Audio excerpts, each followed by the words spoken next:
जय जगन्नाथ जय जगन्नाथ जय जगन्नाथ सांगा माने तो सुंदर कथाटी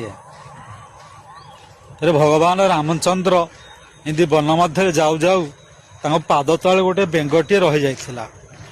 बिचरा बेंगटी बहुत कष्ट पाउथला एवं भगवान रामचंद्र जानी पारे तांको पाद तले बेंगटी चापी हेई रही जाइछि। प्रभु जो पाद उठे देले बेंगर अवस्था देखी बेंगटी को हाथ को नहीं आसिले। अरे बेंग मो पाद तले चापी हेते कष्ट पाउछु अथच टे डाकी पारुनु टिके कहि पारुनु मते प्रभु टिके बंचाई दियो।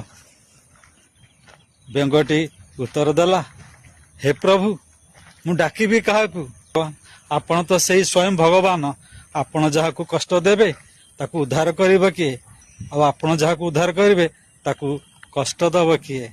मारिला वाला तुम्हें तारिला वाला भी तुम्हें। जय सिया राम।